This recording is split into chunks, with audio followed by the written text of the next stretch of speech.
Hello friends, എല്ലാവർക്കും എൻ്റെ പുതിയൊരു വീഡിയോയിലേക്ക് സ്വാഗതം. അപ്പോൾ ഞാൻ രാവിലത്തെ ബ്രേക്ക്ഫാസ്റ്റൊക്കെ കഴിഞ്ഞിട്ട് ഉച്ചക്കത്തെ കാര്യത്തിന് വേണ്ടി കിച്ചണിലേക്ക് കയറിയിട്ടുണ്ട്. അപ്പോൾ അരിയൊക്കെ കഴുകി അടുപ്പത്തിരുന്നുണ്ട്. വിറകടുപ്പിലാണ് ചോറ് വെക്കുന്നത്. അപ്പോൾ ഇന്ന് നമുക്ക് കറിക്കായിട്ട് കിട്ടിയിരിക്കുന്നത് കക്കാർച്ചിയാണ്. കക്കാർച്ചി പിന്നെ മീനായിട്ട് കിട്ടിയ ഉണ്ണിമേരിയാണ്.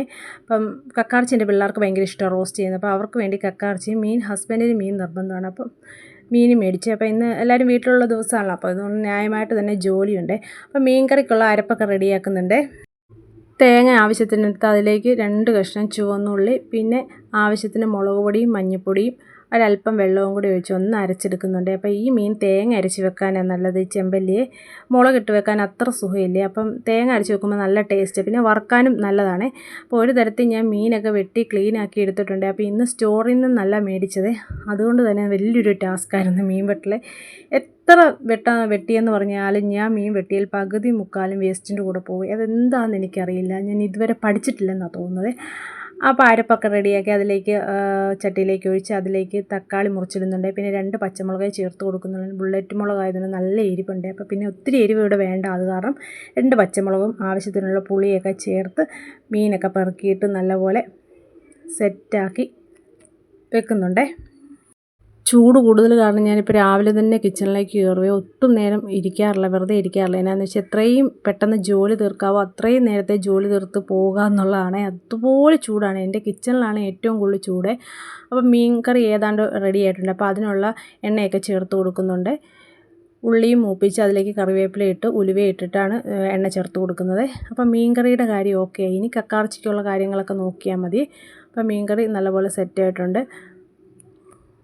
പിന്നെ ഇന്നലെ വെച്ച ചിക്കൻ കറിയും മോര് കാച്ചിയതൊക്കെ ഫ്രിഡ്ജിലിരിപ്പുണ്ട്. അപ്പോൾ പിന്നെ ഇതൊക്കെ മതി കറി. പിന്നെ ഞാൻ കക്കാർച്ചി ഒന്ന് വേവിക്കാൻ വേണ്ടി വെച്ചിട്ടുണ്ട്. കക്കാർച്ചി നല്ലപോലെ കഴുകി ക്ലീനാക്കി അത് ഇച്ചിരി മഞ്ഞൾപ്പൊടി ഉപ്പും കൂടി ഇട്ടിട്ട് ഒന്ന് തിളപ്പിച്ചൂറ്റുവേ. അങ്ങനെയാണ് ഞാനിവിടെ കക്കാർച്ചി റോസ്റ്റ് ചെയ്യുന്നത്. അപ്പം അത് ഞാൻ വെച്ചിട്ടുണ്ട്. അപ്പം മുഴുത്തതും ഒത്തിരി മുഴുത്തതും അല്ല, തീരെ ചെറുതുമല്ല, ഒരു ഇടത്തരം വലുപ്പത്തിലുള്ള കക്കാർച്ചി കിട്ടി. അപ്പോൾ ആ കക്കാർച്ചിക്ക് റോസ്റ്റ് ചെയ്യാനായിട്ട് ആവശ്യമായ സവാളയൊക്കെ എടുക്കുന്നുണ്ട്. അപ്പോൾ ഇവിടെ എല്ലാവർക്കും റോസ്റ്റ് ചെയ്യുന്നത് ഭയങ്കര ഇഷ്ടമാണ്, പിള്ളേർക്ക് ഭയങ്കര ഇഷ്ടമുള്ള സാധനമാണ്. അപ്പോൾ അത് റോസ്റ്റ് ചെയ്ത് കൊടുക്കാമെന്ന് വിചാരിച്ച്. അപ്പോൾ അതിന് വേണ്ടി ഞാൻ സവോളയൊക്കെ നല്ല നൈസായിട്ട് അരിഞ്ഞെടുക്കുന്നുണ്ട്. പിന്നെ ഇഞ്ചി വെളുത്തുള്ളി പേസ്റ്റ് ഉണ്ടാക്കണം. എപ്പോഴും എനിക്കത് സ്റ്റോക്ക് കാണുമേ. ഞാൻ വെറുതെ ഫ്രീ ആയിട്ടിരിക്കുന്ന ടൈമിലേക്ക് ഇഞ്ചി വെളുത്തുള്ളി പേസ്റ്റൊക്കെ ഉണ്ടാക്കി വെക്കാറുണ്ട്. അപ്പോൾ ഇപ്പോൾ ചൂട് കാരണം അധികം അടുക്കളയിൽ നിൽക്കാത്തതുകൊണ്ട് ഫ്രീ ആയിട്ടിരുന്നാലും ഞാൻ ഇതൊന്നും ഇപ്പോൾ ചെയ്ത് വെക്കുന്നില്ലേ. മറ്റേത് ഫ്രീ ടൈമിൽ ഇഞ്ചി വെളുത്തുള്ളി പേസ്റ്റൊക്കെ ഉണ്ടാക്കി വെക്കും. അതുപോലെ തേങ്ങ ചിരകിയൊക്കെ ഒരു ബോക്സിനകത്താക്കിയൊക്കെ സ്റ്റോർ ചെയ്ത് വെക്കും. അപ്പോൾ എൻ്റെ ജോലികളും എളുപ്പമാണ്. പക്ഷേ ഇപ്പോൾ എനിക്ക് അടുക്കളയിൽ ഒട്ടും നിൽക്കാൻ പാടില്ല. ഫാൻ വെച്ചിട്ടും എനിക്ക് ഒരു രക്ഷയില്ല, അതുപോലത്തെ അവസ്ഥയാണ്. അതുകൊണ്ട് എത്രയും പെട്ടെന്ന് കുക്ക് ചെയ്തിട്ട് പോകണം, അത്രയും ഒരു ചിന്തയുള്ളേ. അതുകൊണ്ടൊന്നും സ്റ്റോർ ചെയ്ത് വെച്ചിട്ടില്ല. അതുകൊണ്ട് അതെല്ലാം ഉണ്ടാക്കി. അപ്പം തിളപ്പിക്കാൻ വെച്ച കക്കാർച്ചിയൊക്കെ നല്ലപോലെ തിളച്ചേ. ഇനി അത് ഒരു പാത്രത്തിലേക്ക് ഊറ്റി മാറ്റുന്നുണ്ട്.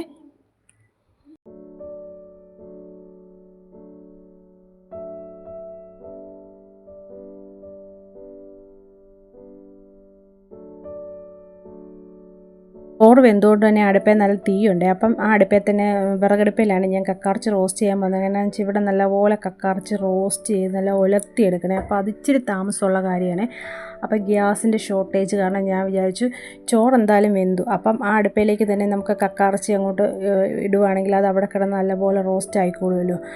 അപ്പോൾ അതിലേക്ക് പെരിഞ്ചീരകമൊക്കെ ഞാൻ ചേർക്കുന്നുണ്ട്. ഗരം മസാല ചേർക്കും, എന്നാലും പെരിഞ്ചീരകം ഇടുമ്പോൾ ഒരു പ്രത്യേക ടേസ്റ്റാണ്. അപ്പോൾ പെരിഞ്ചീരകം ഞാനൊന്ന് പൊടിച്ച് വെക്കാമെന്ന് ഓർത്ത്. ചതച്ചിടുന്നതിനെക്കാളും നല്ലത് പൊടി ചേർക്കുന്നതാണ്. അപ്പം ഞാൻ പെരിഞ്ചീരകമൊക്കെ ഇച്ചിരി ഏറെ മേടിച്ചിട്ട് എല്ലാം പൊടിച്ച് വെക്കും. അപ്പോൾ ആവശ്യത്തിന് 1 സ്പൂൺ ഇട്ടാൽ മതി. മുട്ടക്കറിക്കാണെങ്കിലും എല്ലാ കറിക്കും മസാല ചേർക്കുന്ന എല്ലാ കറിക്കും ഞാൻ പെരിഞ്ചീരകപ്പൊടി ഇടാറുണ്ട്. അപ്പോൾ ഇന്നലെ മേടിച്ചതെല്ലാം കൂടെ ഒന്ന് വറുത്തിട്ട് ഒന്ന് പൊടിച്ചെടുക്കാമെന്നെടുത്ത്. അപ്പോൾ അതും നമ്മുടെ കക്കാർച്ചി റോസ്റ്റ് ചെയ്യുമ്പോൾ ഞാനത് ചേർത്ത് കൊടുക്കുന്നുണ്ട്. പിന്നെ ഏലക്കയൊക്കെ ഇതുപോലെ ഞാൻ ഏറെ മേടിച്ചിട്ട് അതുമെല്ലാം ഞാനിങ്ങനെ പൊടിച്ച് വെക്കും, ചായക്കകത്തിടാനും. പിന്നെ നമ്മൾ അടയോ കുമ്പിളോ അങ്ങനെ ഏലക്ക ഇട്ട് വെക്കേണ്ട സാധനത്തിനൊക്കെ ഇടാനായിട്ട്. അപ്പോൾ എളുപ്പമാണല്ലോ ഏലക്ക ഇങ്ങനെ പൊടിച്ച് വെക്കുമ്പോൾ. അപ്പോൾ അത് ആറിക്കഴിഞ്ഞപ്പോൾ അത് മിക്സിയുടെ ചെറിയ ജാറിലേക്ക് ഇട്ടിട്ട് ഒന്ന് പൊടിച്ച് ജസ്റ്റ് ഒന്ന് കറക്കിയാൽ മതി. നമ്മൾ വറുത്തിരിക്കുന്നതുകൊണ്ട് പെട്ടെന്നത് പൊടിഞ്ഞ് കിട്ടുമേ. അപ്പോൾ അതൊന്ന് പൊടിച്ച് എടുത്ത് വെക്കാമെന്ന് വിചാരിച്ചേ.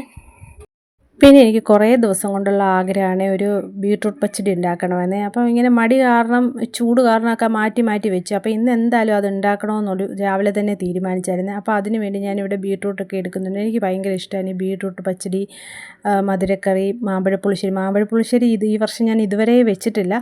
അപ്പോൾ അതിനിപ്പോൾ അടുത്ത ദിവസം ഒന്ന് ഉണ്ടാക്കണം. അപ്പോൾ ഇന്ന് എന്തായാലും പച്ചടി ഉണ്ടാക്കാമെന്ന് കരുതിയേ. എനിക്ക് മറ്റേ ബീട്രൂട്ട് പച്ചടി ഭയങ്കര ഇഷ്ടമാണ്. വെള്ളരിക്ക ഇടുന്ന പച്ചടിയെക്കാട്ടും ഇഷ്ടം ബീട്രൂട്ടിൻ്റെ പച്ചടിയാണ്. അതിൻ്റെ ഒരു കളർഫുള്ളായിട്ടുള്ള പച്ചടിയാണല്ലോ. അപ്പോൾ അതിന് വേണ്ടി ബീട്രൂട്ടൊക്കെ അരിഞ്ഞെടുത്തത്. അപ്പം കൊത്തി അരിഞ്ഞ് നിൽക്കുമ്പോൾ താമസമായതുകൊണ്ട് ഞാനത് മിക്സിയിലേക്ക് ഇട്ടൊന്ന് അരച്ചല്ല ഒന്ന് എന്താ പറയുക, ചതച്ചെടുക്കുമ്പോഴത്തേക്കും നമുക്കത് പെട്ടെന്ന് വെന്ത് കിട്ടുമല്ലോ. നല്ല പൊടിയായിട്ട് ചതച്ചെടുക്കാമെന്ന് വിചാരിച്ച്. അതൊരു എളുപ്പപ്പണിയാണല്ലോ. അപ്പം വേവിച്ചെടുക്കാനും എളുപ്പമുണ്ടല്ലോ. അല്ലെ പിന്നെ അത് അരിഞ്ഞുകൊണ്ടൊക്കെ ഇരിക്കുമ്പോഴത്തേക്കും ചോപ്പർ കംപ്ലൈൻ്റ് ആയിപ്പോയി. അപ്പോൾ അത് ഇനി അരിഞ്ഞുകൊണ്ടിരിക്കാൻ എനിക്ക് താമസമായത് കാരണം ഈ എളുപ്പപ്പണി ചെയ്യുവാണേ. അങ്ങനെ അത് ചതച്ച് ഞാൻ അത് പാനിലേക്ക് ഇട്ട് കൊടുത്ത് അതിൻ്റെ തന്നെ വെള്ളം കഴുകി ഒഴിച്ച് അത് വേവിക്കാൻ വെച്ചിട്ടുണ്ട്. പിന്നെ അതിനാവശ്യമായ തേങ്ങ എടുക്കുന്നുണ്ട്. തേങ്ങയും ഒരു ശകലം ജീരകവും ഒരു ശകലം കടുകും ഒരു പച്ചമുളകും പിന്നെ തൈരും. ഒരുപാട് പുളിയുള്ള തൈരല്ല, എന്നാലും അത്യാവശ്യം പുളിയുള്ള തൈരാണ്. അപ്പോൾ അതും എല്ലാം കൂടെ ചേർത്ത് അതൊന്ന് അരച്ചെടുക്കാമെന്ന് ഓർത്തേ.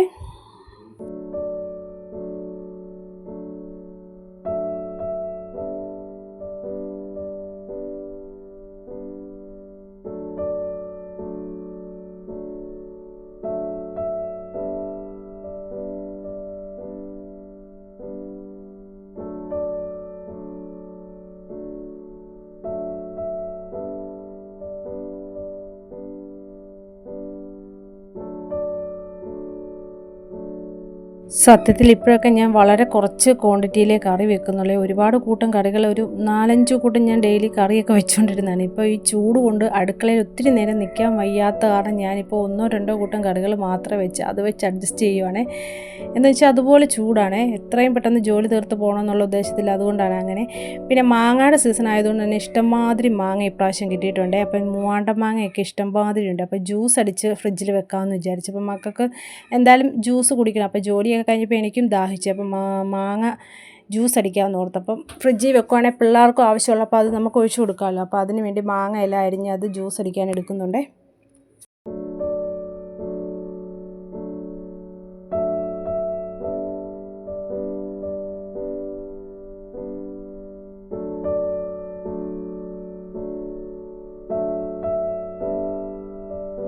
ഓരോ ദിവസവും ഓരോ ഐറ്റം ജ്യൂസ് അടിച്ച് ഇങ്ങനെ വെക്കാറുണ്ട്. അപ്പോൾ ജ്യൂസ് എല്ലാം കുടിച്ച് സിങ്കി വന്ന് നോക്കുമ്പോൾ ന്യായമായ പാത്രമുണ്ട്. പിന്നെ എല്ലാം ഒന്ന് ക്ലീൻ ചെയ്യണം. കൗണ്ടർ ടോപ്പൊക്കെ ആകെ വൃത്തികേടായിട്ട് കിടക്കുക ജോലിയെല്ലാം ഒതുങ്ങി കഴിയുമ്പോഴേ. അപ്പോൾ അതെല്ലാം ഒന്ന് ക്ലീൻ ആക്കി വെക്കാമെന്ന് വിചാരിച്ച് ഞാൻ പാത്രമൊക്കെ ലാസ്റ്റാണ് ക്ലീൻ ചെയ്യുന്നത്. എല്ലാം സിങ്കിലേക്ക് ഇടും. അപ്പോൾ എൻ്റെ ഹസ്ബൻഡ് എപ്പോഴും വഴക്ക് പറയും, അന്നേരം എടുക്കുന്ന പാത്രം അന്നേരം തന്നെ ക്ലീൻ ചെയ്യാൻ എത്രയും പാടുപെടേണ്ട ആവശ്യമില്ലെന്ന്. പക്ഷേ ലാസ്റ്റ് എനിക്ക് വലിയൊരു ജോലിയാണ് ഈ പാത്രം ക്ലീൻ ചെയ്യുന്നത്.